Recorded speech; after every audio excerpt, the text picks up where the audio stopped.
Hello everyone. I have never done it and have never been live openly on Facebook. Have just only been live on my closed Facebook groups, but I thought I'll just give it a go and see how it goes and if that's something that I would like to do more often. So, what I would like to talk about today is emotional eating, cravings, and binge eating.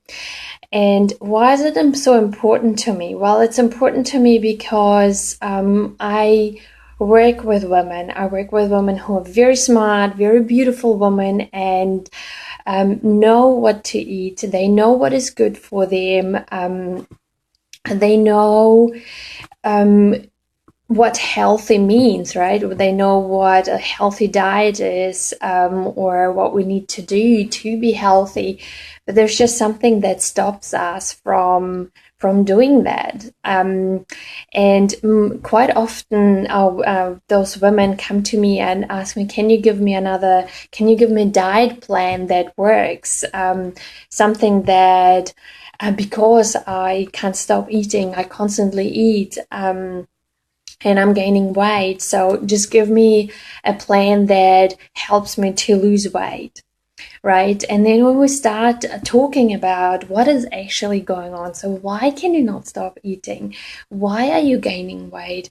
Quite often there are issues like there are certain needs that we need actually to fulfill, right? It's we are those women are either lonely or they're stressed because, as I said, most of them are very successful women and they have jobs with lots of responsibility, and that stress really impacts them, right? And what they do is sometimes eat food to create that comfort. Sometimes they feel lonely in the evening where there is boredom, so they use that food for entertainment or again to comfort themselves. So there are different reasons, and I obviously have I'm just looking, I see some comments. Thank you guys for watching and also for thumbs ups. It's really cool actually to see that there are people online and who are watching, and yeah, if you go and put your comments in, I really can interact with you, otherwise I will just talk at you. And someone saying, yeah, boredom is mine. Yes, definitely, boredom is one of those things when we that's the mindless eating, right? That's when we go to the fridge. It's often those moments where you go to the fridge or the cupboards and open them and just stand there and think, I just feel like something, but I don't know what, right? And the fridge is open for 2-3 minutes and 5 minutes until it starts beeping. You just say, I'm still here because we actually don't know what we want. That's not hunger. We're not hungry in that moment. If we were really hungry, we would open the fridge. So, yep, I'll go for that apple or that carrot or whatever is available. That's when we are actually really hungry. So, why it is so important for me, this topic is the woman that I work with, but I have those who don't know me, I have shared my story quite a lot, but those who don't know me, I've had an eating disorder or had an eating disorder for my teenage years and then for my early to mid-20s. And I just know what that means, to constantly being on a diet, to constantly trying all those diets. And it's just so tiring and exhausting. And it's always that cycle from being very restrictive and not allowing ourselves to chocolates and cakes and breads and what else? God, processed foods, and basically we create those rules, what we're allowed to eat or what we're not allowed to eat. And then we're in that restrict cycle. And there's then one night maybe or one evening when friends come over, or again, when we're stressed or bored and think, I've been so good. I will treat myself and would just have that one biscuit, right? And that one biscuit turns into 2, 3, 4, and then its entire package. And for some of us, it can be more than just one package, and it continues for another couple of days or weeks or months until we find ourselves in front of the mirror and think, I hate everything and anything about it. And I had binge eating, and that's something that I would like to talk about, this really binge eating and emotional eating. I had it myself for a few months actually, where it was really extreme, and I knew that it was wrong.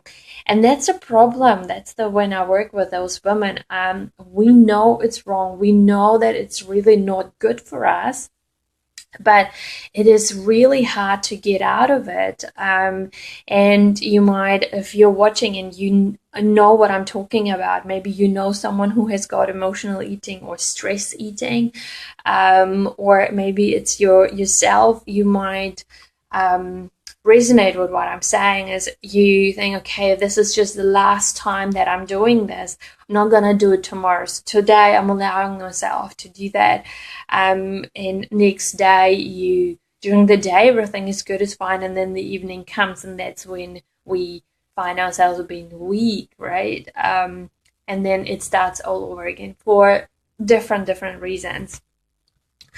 And it is really hard, as I said, to get out of it, because most of the time we think that we need to find that diet that helps us to regulate our food. But the problem is, and that's really research shows that we need autonomy to create a good relationship with food. Because if we just get the external input, so if we always get told what we need to eat, or what diet to follow, we will never establish that relationship. We will never be able to improve that relationship with food. That's the problem about it. So, yeah, and going back, as I said, when I had that myself, I thought I need to find a diet that would help me to get over it, until I really got help and realized that it's not about the food. The food is not the problem. It is our mindset, right? So when we have emotional eating, when we have binge eating or all those cravings, it's just our body, our mind is signaling us that there is something that we need to change. That's all. It's a signal, and we actually can be really thankful that our body is able to do that. And as long as we listen to ourselves, as long as we listen and know that it is just a feedback from our body that tells us we need to do something about it. And when we listen to ourselves, we really can identify what are the actual needs. What is our body telling us? What do we need? Is it, like I was saying, sometimes it may be just rest, or it can be sleep. It can be maybe a little bit more food. Sometimes, again, is when we are in that restrictive mode, we might be not even eating enough, and our body is starving. And that's when we have sometimes we have those cravings. Our body is actually just needing more nutrients. And if you are on a diet, on a restrictive diet, or even when it comes to cravings, if you tend to eat lots of processed foods, your body doesn't get the nutrients that it requires. So it will always tell you, you're hungry, I'm hungry, I need more. It can't tell you, hey, I need more broccoli and kale, right? Or I need more nutrients. It's just telling you that it needs more. But if we just eat more of that food that is processed and doesn't have nutrients, we don't really feed our body. We don't feed it with what it actually requires. So we have more cravings. Going back to emotional eating, as I said, when we go on a diet, because we think that's what will help us with emotional eating or binge eating, it will make it only worse, right? Because a diet is focusing on limitation, on restricting our foods. And I mean, you probably will understand that the more we limit ourselves, the more food becomes appealing, so we want more of that. It's like with children. If you tell them, don't do that, don't go there, don't play, I don't know, on the street, the more likely they will do it. And you probably will know it. And we are the same. We are those kids. We are not different. Our bodies are just a little bit bigger, but that's all. But if we constantly tell ourselves, and how bad is that? Nobody tells us to do that. We tell ourselves um, to limit those foods and not to do certain things and not to eat certain foods. And yeah, the more we want it, the more appealing they become, and we start focusing on that food. And that's when the energy goes to, right? If that might be also familiar to you, is that you think about food the entire day. So while you're eating, you might already be thinking about the next meal, what I'm going to eat after, or when can I eat it. I remember when I had this crazy idea to enter a bodybuilding or body physique competition. So I was on this very, very restrictive diet because I had to lose lots of body fat pretty quickly. And I remember the entire day I was thinking about when can I eat next and what am I going to eat. So it was 8 o'clock, 10 o'clock, 12 o'clock, 3 o'clock, 6 o'clock. So it's really 6 meals, and it was scary. It was crazy, and I wouldn't wish to anyone to experience any of that. That's why it's so important for me. That's why I'm so passionate about it. I really want you guys to be free of those food obsessions, to overcome emotional eating, to overcome binge eating, and have that, to improve your relationship with food and yourself, right?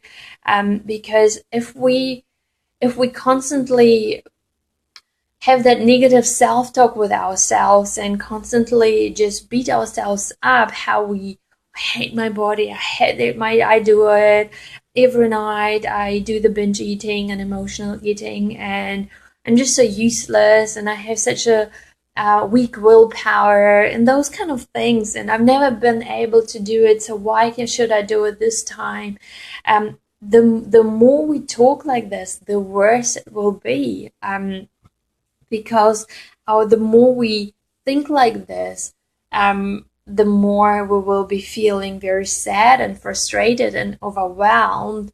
And the results will be that we might be looking again for that food to comfort ourselves. So what will be the results? The results is that we will be, yeah, procrastinating, maybe gaining weight, get physically and mentally very, very tired, and very sick as well.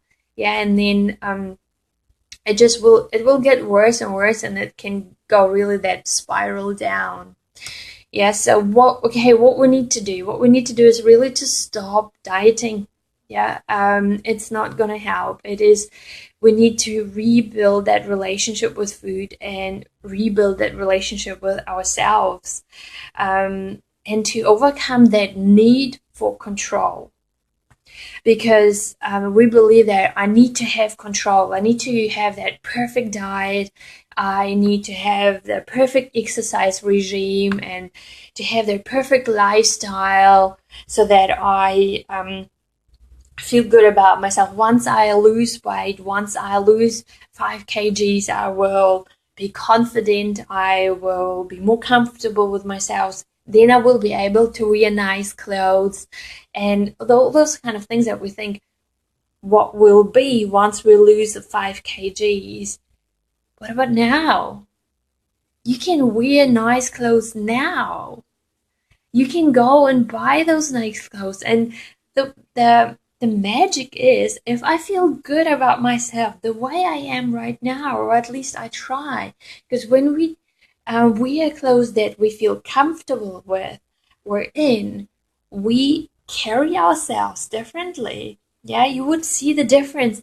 And also, if I was sitting here like this and be very sad and wouldn't really be happy about myself, it's a very different person to when I actually grow tall, right? The chest is out, shoulders are back and down, and there is a smile on my face. It's a different person. It's a different Eugenia, right? And that's you. You can be this different person right now, not tomorrow, not when you lost 5 kgs. Today, when you carry yourselves differently today, people will be attracted to you and you will feel much better. Maybe you can resonate with that. If do you know those days when you go and actually do your nails? Your nails and your fingers and your toes, and then maybe go to the hairdresser, get your hair cut done. How do you feel? Much better, right? Your mood is up. You might even realize that actually you go and eat maybe a different food. You eat something healthy. And you will be carrying yourself differently, and that's where we go up that cycle again, or that spiral. When we feel better, when we feel good about ourselves, we start eating better. We even then think, I might actually go to the gym, or I might go for a walk, or I might do something for myself. So our actions start change just because our thoughts change. And I always talk about it. Our thoughts, they change how we feel about ourselves, right? Because when I think, hey, I am okay, I'm good the way I am, and I feel good right now, then our feelings are much, much more positive, and our actions are, as I said, we feel, we eat better, we make better food choices, we go and exercise then maybe, or just go for a walk, and the results are that we feel much, much more empowered, not in control. We are not in control, and we don't need to be in control of anything. It's just empowered, because I know that I can make this choice every day. Yeah, every day, or every moment. Right now, I'm sitting here and I can have a choice. I don't have it, but if I could, right, I could make the choice. Am I eating something that will make me feel good? Or am I going to eat something that I know is not going to make me feel good? We had yesterday friends over, and we shared some pizzas, and I know, for example, that if I eat a pizza, it's not gonna make me feel good, because I personally just can't. My body doesn't like wheat, and I know that it will disturb my digestion, and next day I will feel down and depressed. So it really impacts my mental well-being. But also physically, I notice the changes. So for me, it's in that moment, I have the choice. Do I go for this pizza, which will look seriously amazing, or do I make a choice that make me feel good also tomorrow? So I didn't eat it, and it was good. I loved it. I still enjoy the company of my friends, and even if any of them are going to watch it later on, hi to you. It was a great night yesterday. Um, so we have that choice here. It's feeling empowered about ourselves. So that's what I always teach, right? There is no control, and you don't need to be in control all the time. And it's really also or I guess avoiding that idea that um, we need the external control, like let's say the diets, again, or diet plans, or that tell us what to eat.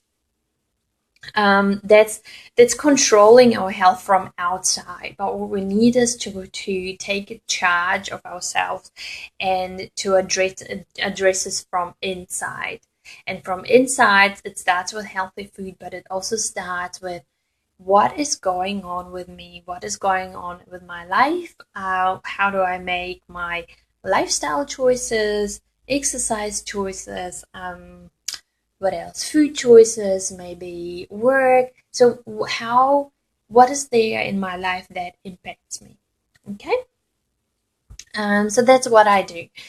And for me, it is really, really important that you guys really, or women out there, whoever is watching out there, that you start feeling confident, that you start feeling comfortable in yourself. And I'm aware that we can't love everything about ourselves, and that's okay. Sometimes we might not love everything about ourselves, but it is being okay and accepting ourselves the way we are, because we are great the way we are.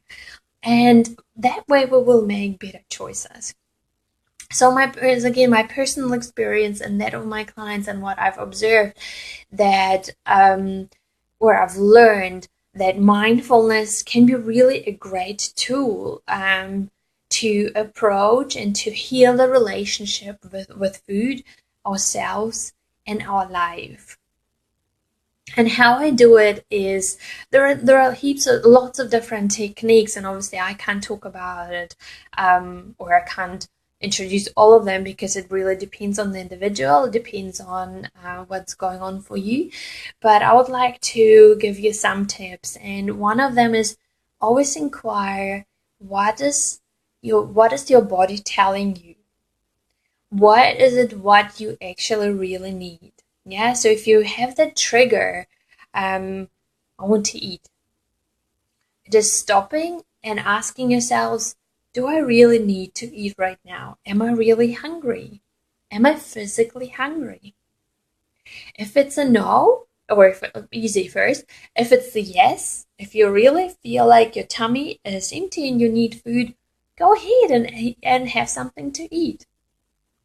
But if your answer is no, so then inquire, what hunger is that? Is it an head hunger, or is it heart hunger? Heart hunger is that emotional hunger. If you are lonely, if you are bored, if you are stressed, then it's really asking yourself, why am I feeling that way? What do I feel? What are my feelings? What are my thoughts? What happened actually that made me feel that way? And the thing is, and that's an interesting observation, that most of the time when we're emotional, we do the emotional eating or binge eating, we don't really taste food. It is really munching down as fast as possible, and it just goes down. It's numbing. It's really that the behavior of just numbing our feelings by just doing something.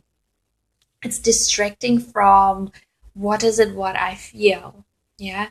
That's why once you actually stop and don't really act on this trigger immediately, but really go through those feelings and just sit with them and think, okay, how do I feel?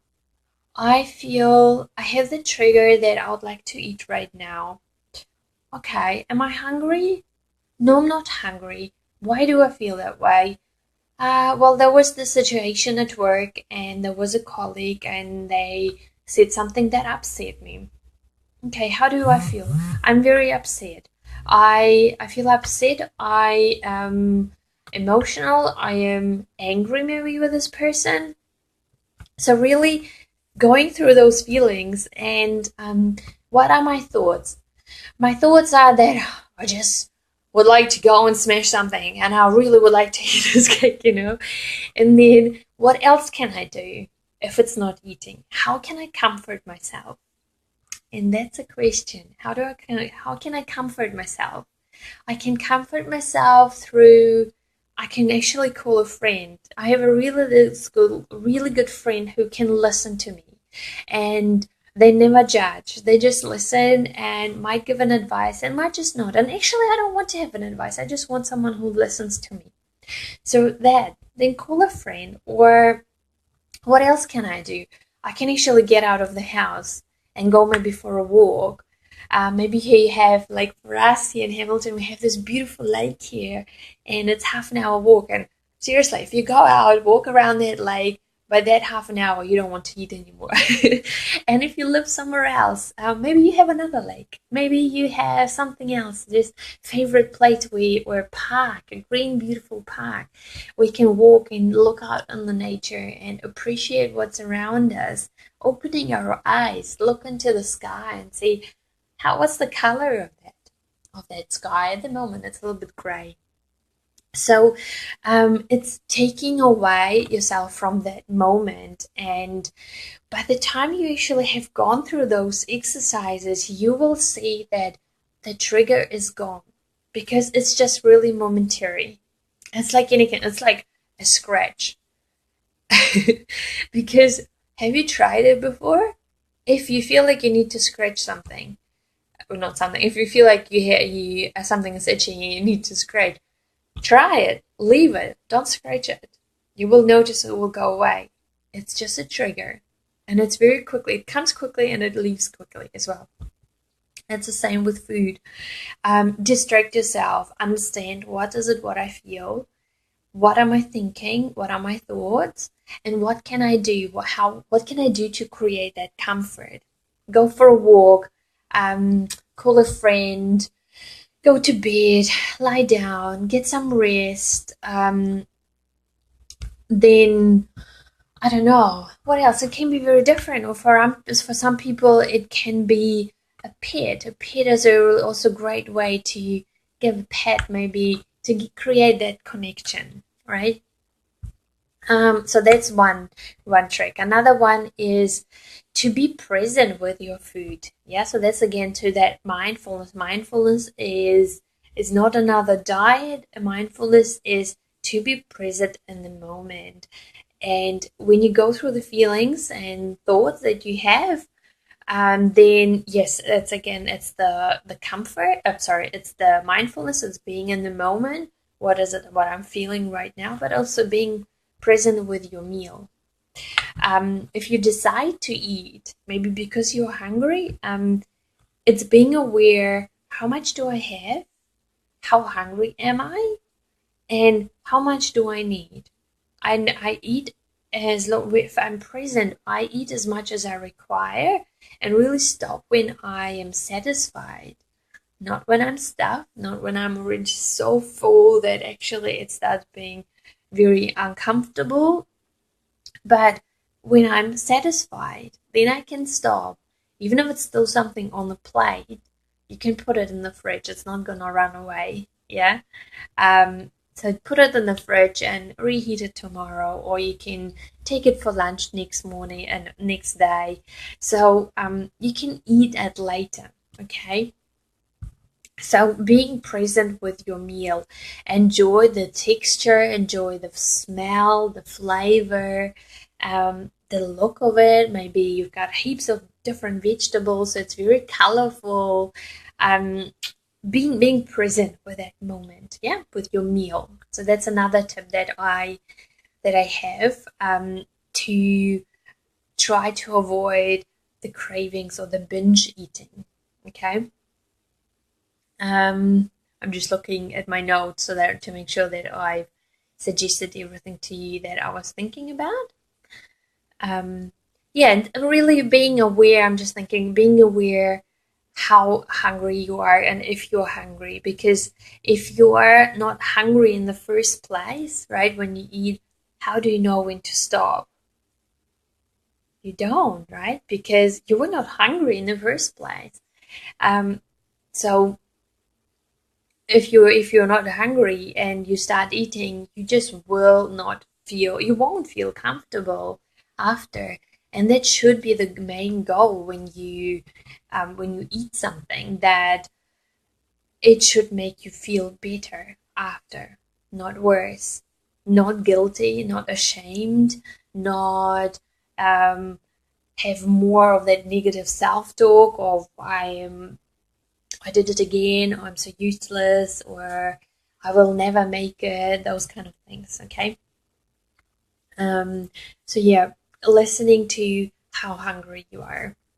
There are a couple of there are comments that I'm just looking. Someone said drink more water. Yeah, drink water. To maybe if you to sometimes we get the trigger, right, when we feel like, oh, I would like to eat something, but we might be actually not hungry. It's just a thirst, and the signal is very similar. It feels like we are hungry, but we might be just thirsty.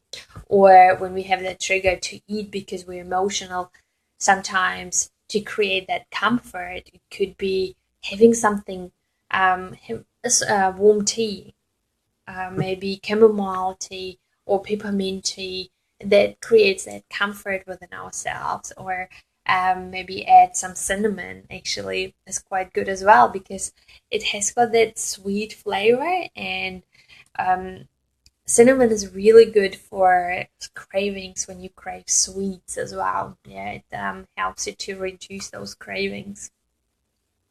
Then they look, someone else is saying that they're looking, going to watch it after Cassandra. I'll watch after I'm going off for a walk. Great idea, awesome idea. I know it's been, I don't know how long I talked actually, so fair enough. I wonder if someone has got questions actually when it comes to emotional eating cravings. I'm more than happy to answer those. So you can always comment it underneath, and I will try to answer those questions. But what I wanted to say is also that um, I have actually created an online course. It's a 4 weeks online course, and I called it Succeeding at Slimming with Mind Plan, not a food plan. And we will be actually really going deeper and digging deeper into those topics I've just talked about. So we'll talk about why diets not work physically and emotionally, what happens there.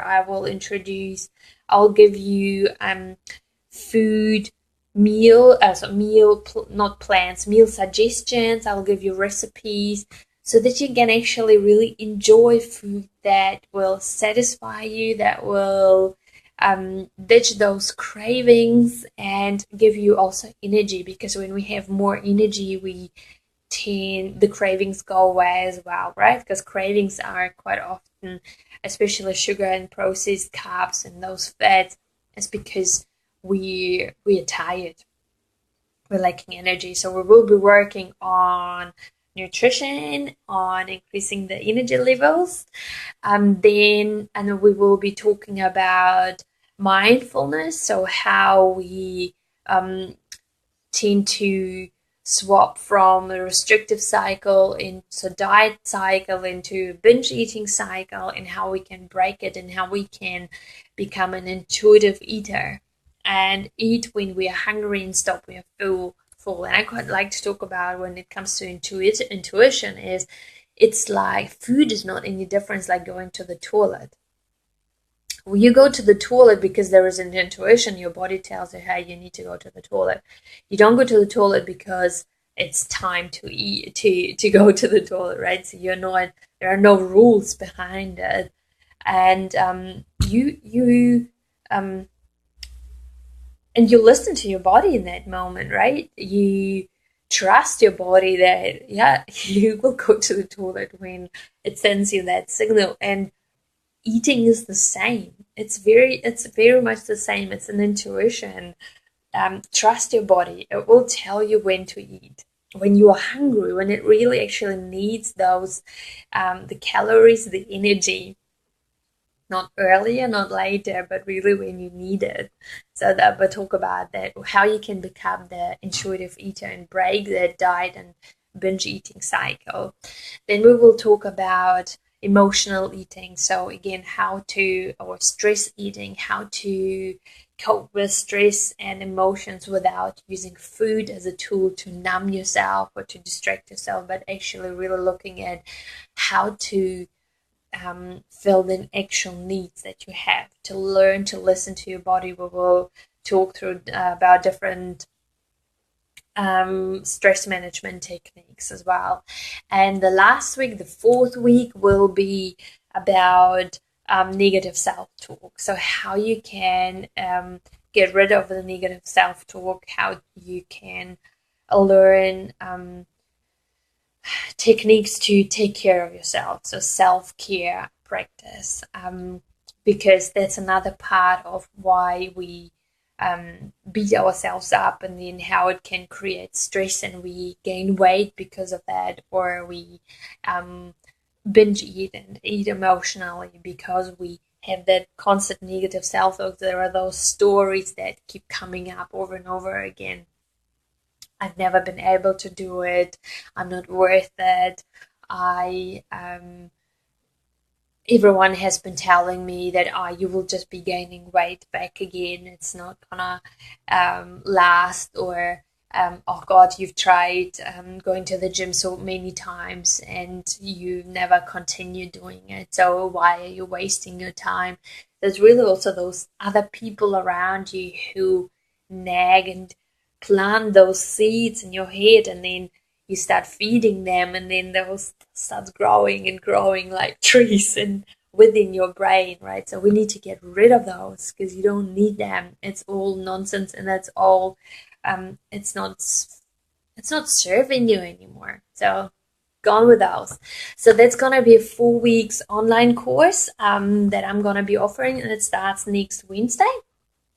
And you can actually save quite a bit of money if you join with your friends, because it's everything's so much more with a friend, more fun with a friend, right, than on your own. And yeah, I will be posting a link under this video where you can have a look at the online course where I will be covering those topics.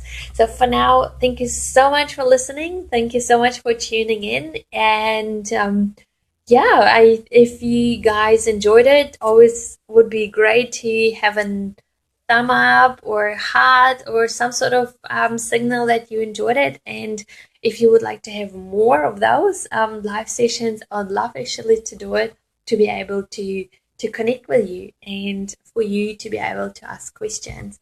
And as I said, if you have any questions after, just post it after that, and I will always try to do my best to answer those. Thank you so much, and have a good night. And depending where you are, maybe for you it's good morning. I will see you next time. Bye, guys.